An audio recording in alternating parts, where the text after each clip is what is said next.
Well, it's Sunday, and it's just about 5 or 10 minutes to 7. I'm not sure if Kevin's working here today or if I'm working up there today. I'm not sure what we're doing. I sent him a text and asked. We'll see if he wants to come down here. We're just about ready for a first start on this thing. The front end is all put together. I've got the fork caps out right now, getting ready to put the 5 ounces of oil in each fork. Front wheel held straight with a towel while the suspension is fully extended. That gives me a cup to put oil in here on each side. Nortons are a pain because the oil goes down very slowly. It's a very tight fit in there.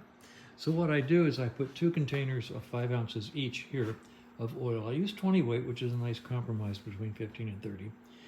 I've never had a complaint, so c'est la vie. The difference in color is the containers, not the oil. They both came out of that same fork oil bottle. I use a turkey baster to put the oil in each side, and I have left and right, and I just alternate between the 2 of them, which makes the job go faster. So that's what I'm going to do. And we'll see if Kevin comes down. If not, what we need to do here for a first start is set the initial ignition timing and hook up the remote gas bottle and press the magic red button and see what happens. Oh yeah, and put oil in the engine because we've got no oil. It says right there, no oil. So got to put oil in it.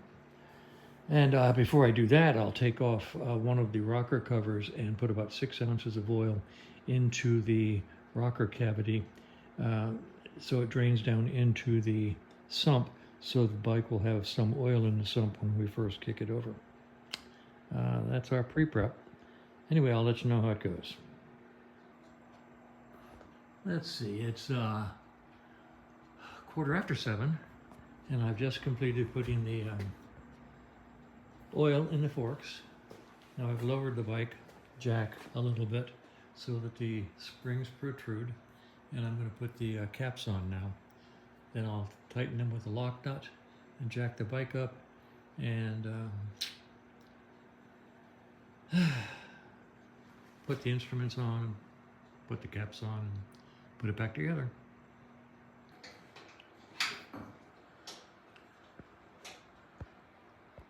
All right, it's about 7 after 9 o'clock or so. Kevin is here.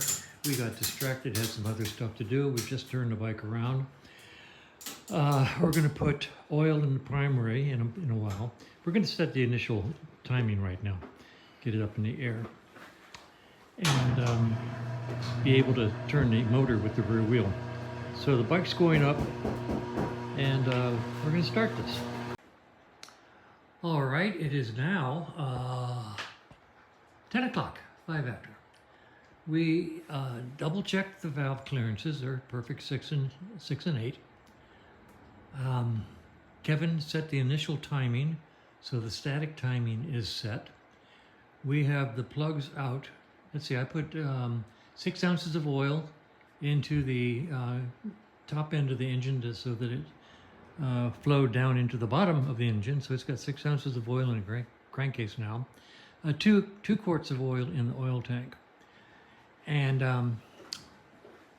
we're going to do a compression test now with the plugs out, which will be a combination of compression test and spark, and see how it goes.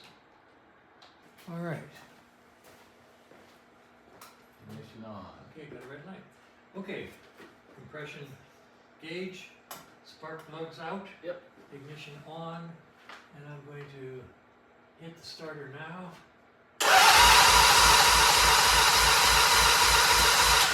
I got spark. That was 12 through with good spark, 90 pounds on this side. Okay. Not great. No. Adequate, but not great. Yeah. Did you have spark over there? Yeah, I get spark. Yeah, spark. It was minimal, but spark. At least I could see.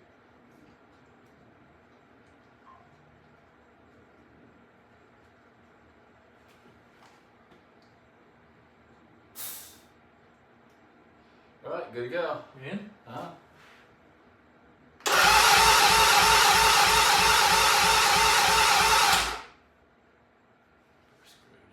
Whoa, 40 pounds compression. Yeah, I thought we tested compression on this. I thought we had too. I thought we had a long time ago. Yeah. Well, this ought to be fun. We're gonna try to start it anyway. See Yeah. what happens. Crank it up one more time. Let's see. Do it again. Yeah, go ahead. See, it's good and tight. Yeah, okay.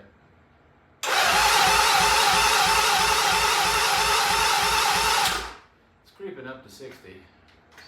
60 and 90. All right, well, we're gonna try to start it. Yeah, that's all we can do.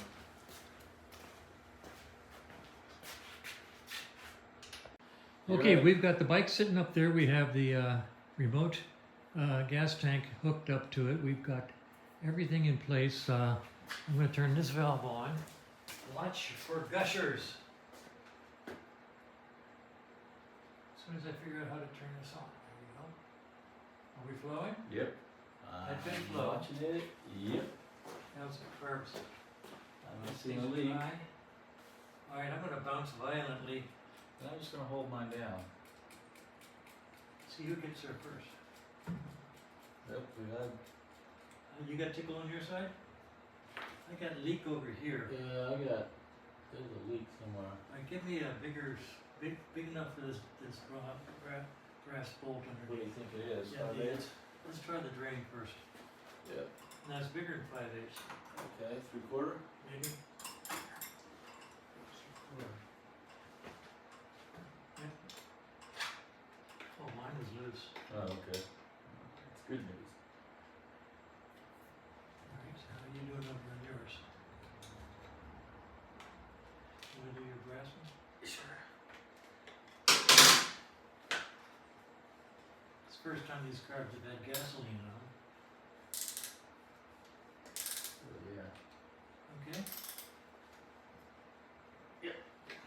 Alright.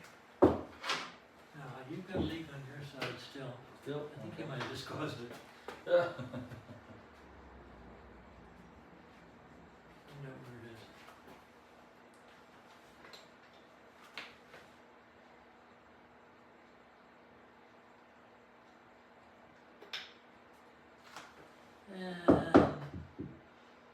It might be up here too. Okay, we're gonna do a little leak checking on these carbs, and we'll be right back.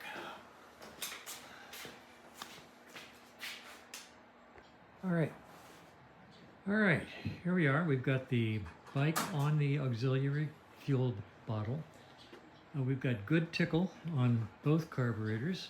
Kevin got his tickle by holding the tickler down. I got my tickler by bouncing up and down on the tickle button. They both tickled. So now we have twin tickled carbs. We're gonna fire it up and give it a spin and see what happens. Ready? Yep. Everybody like Tinkerbell. That's an old Walt Disney, the Tinkerbell. You got to clap. You got to clap because she starts fading out. You got to clap. Yeah. Come on.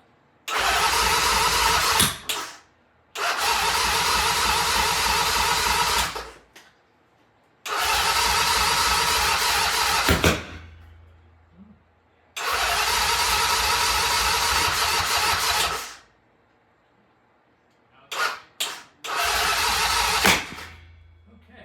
Oh, we got gas. We got gas, we got ignition. Yeah. Alright, so let's double check things. That was fun. Yeah. We got booms. Oh, we got There a goes. ton of oil leak up here. Alright, well that previous attempt was basically a disaster. But we did find out that we set the timing up wrong. So we've readjusted the timing to the proper mark. And you want to give her a go and see what Let's happens? go. Go for it. Ready?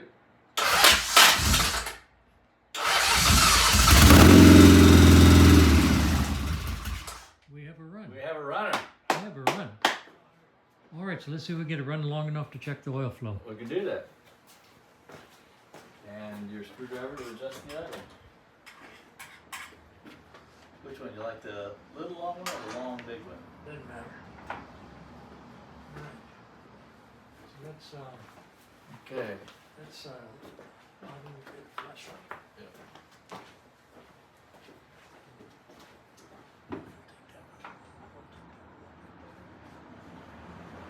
All right, so we're going to start it and check for oil flow. Ready? Go for it.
Ignition light works properly. Yes. So the assimilator's working. Good. All right, we have a runner, but it sounds like we have one loud tappet.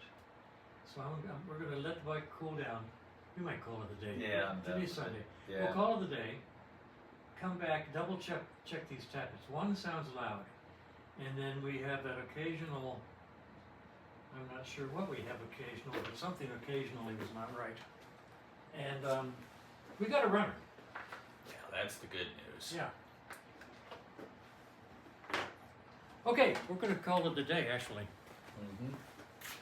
Because it's a good day now. Yeah, at this point in time. All right, we're going to call this the end of day. This is still Sunday, and Kevin had to go home. He had things to do at the house.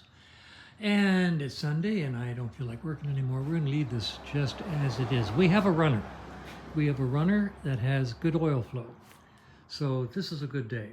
Now, what we haven't done yet is set the timing with the strobe light. We'll do that the next time we work on it. The timing at this point in time is set to the static or initial timing position, and it's enough to start the bike and run it. So we've proven we got a runner. We've proven we got good oil flow. We're going to run it some more and do another compression test. Right now, it sounded to me like there's one tappet making too much noise.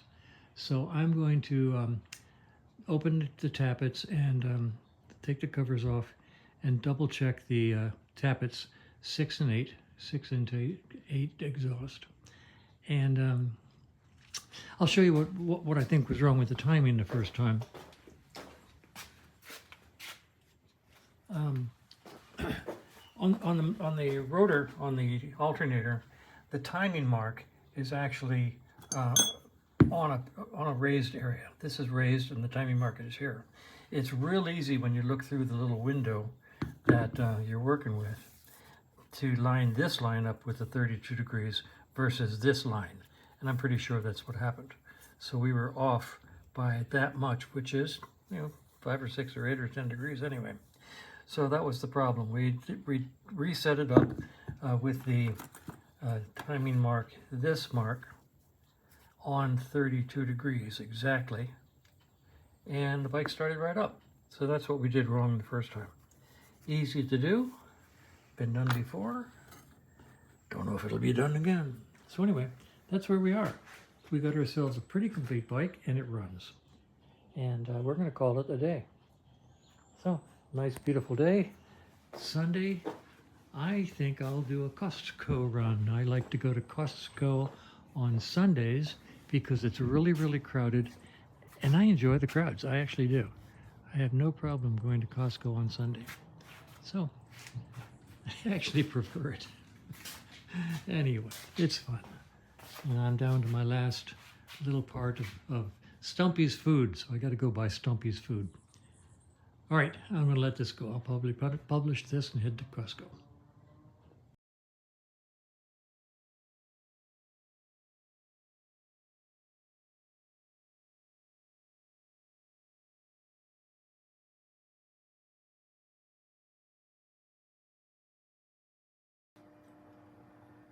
Okay, the time on the video display is wrong by an hour or something.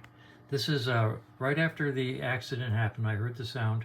I came outside and the car went past, and you'll see the car. So I'm going to start it now.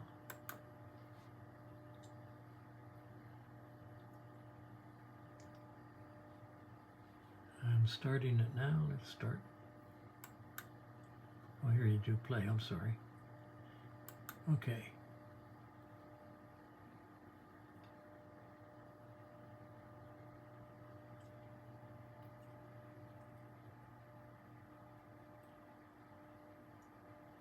I'll try to stop it.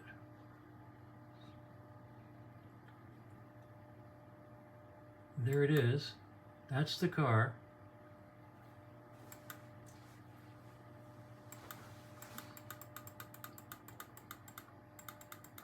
Let's zoom in on him.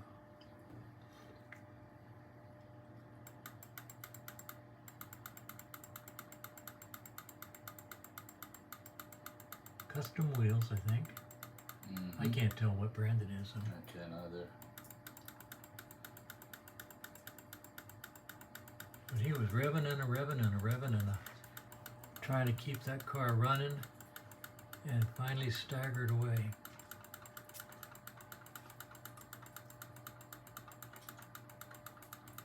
Not enough clarity to see anything about the details of the vehicle, but that's it.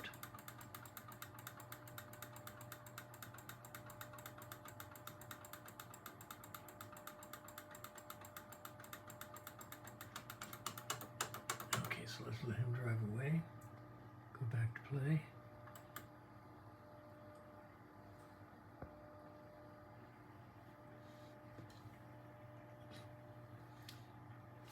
And there's me walking out there to see what that noise was, and I honestly didn't see the damage up at the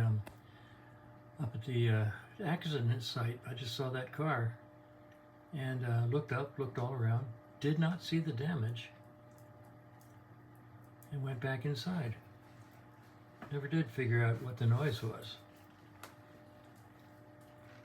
Now it says 6:22, but it was actually 7:30 exactly because I went inside and looked at the clock. All right, so we're going to stop this one. Now let's go to a different camera.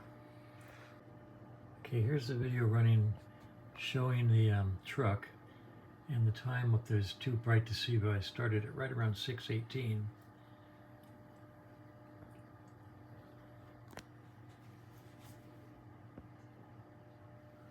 Yeah, you've got about 3 minutes. About 3 minutes to go? Yeah, so you might move it up a little bit. Go fast forward just a tad bit? Yeah, because it was like 6:21:12.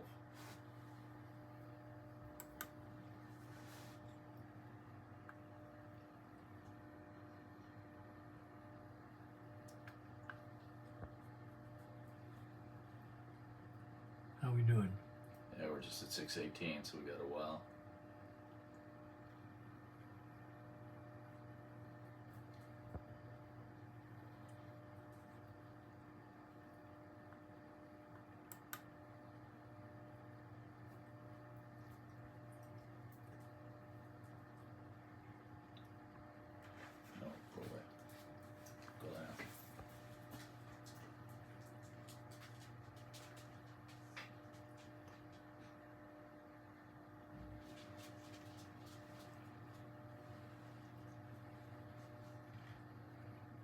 Where are we? Should Then? be coming up. We're 6:20, 30, 6:45. So we're coming up on it. All right. Let's see. Okay, go ahead. There it is. There it is. Yep. Whoa. It went by fast. Okay, I'm going to back up just a little bit and see what happens here. Not too far because it's just right there. Let's see. This is. Let's play. Let's play. Go ahead and play. Rewind. Well, I want to go back a little bit. I don't know how to operate my own system. There it is. Yep. Okay. Yeah, you can see it. Now I stopped it. Now I'm going to just go forward. Not fast forward. This is slow forward. Slow forward. Let's try that. And try to catch it.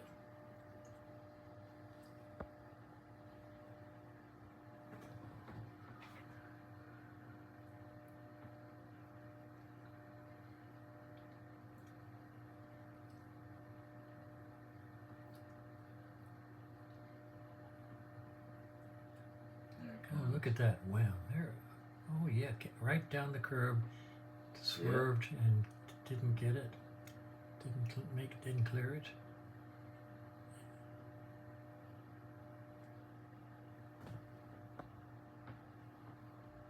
It's a nice car. Mhm. Custom wheels. It used to be.